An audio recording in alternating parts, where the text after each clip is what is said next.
Where your treasure is, there will your heart be also. God has given us unlimited treasures in His Word.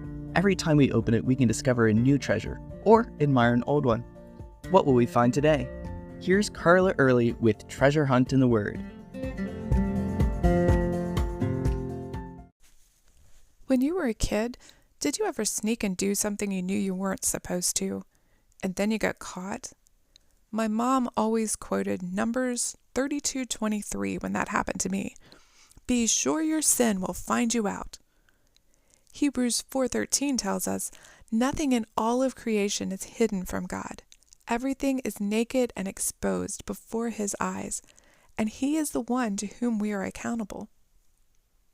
Jesus said, for nothing is secret that will not be revealed, nor anything hidden that will not be made known and come to light.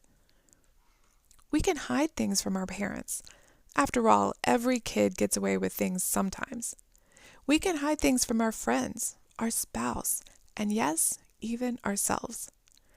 We can bury things deep and ignore them until we've pretty much forgotten them. But we can't ever hide anything from God, whether it's our actions or our motives. Cain sure found this out. The Lord questioned him and invited him to confess his sin and repent. But Cain refused, answering with the sarcastic retort, am I my brother's keeper? So God confronted him head on, letting Cain know that what he had done was not done in secret as he thought. God saw. He said, what have you done? The voice of your brother's blood cries out to me from the ground. Then he meted out Cain's punishment. Cain's whole life was about to change.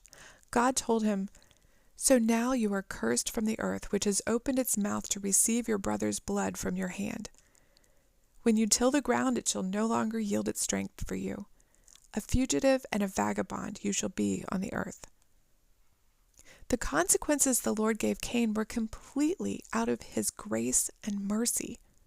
We would all agree Cain killing his brother deserved death. But in God's love for Cain, He gave him consequences that were meant to force him to rely on the Lord.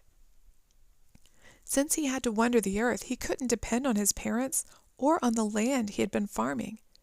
He had to depend on God's goodness to provide for him and the family God graciously gave him. God designed these consequences to turn Cain's heart from rebelliousness to dependence. But we don't necessarily see that happening. In fact, Cain had the audacity to talk back to God. He whined, my punishment is greater than I can bear. Anyone who finds me will kill me. So God graciously put His mark on Cain, a mercy he did not deserve. Notice Cain continued to rebel. Instead of continual wandering, he dwelt in the land of Nod and built a city he named Enoch after his son. If you read the rest of the chapter, you can see how Cain passed down his sinful rebelliousness in his family. And it all could have been avoided had Cain humbled himself before God when God warned that the sin was crouching, ready to pounce. Instead, he continually rebelled and rebuffed God's mercy in reaching out to Him over and over. In our lives, how can we avoid this? When we sin, do we see our consequences as God's way of pointing us back to Him? Or are they just fuel for the fire of our anger, which leads to more sin? How could things change if we used our consequences as an opportunity to see God working in our lives? You can contact us at treasurehuntintheword@gmail.com. We'd love to hear the treasures God has given you through His Word. You can listen to other episodes on our website, which you can find in the description below. Thank you for listening, and remember, where your treasure is, there will your heart be also.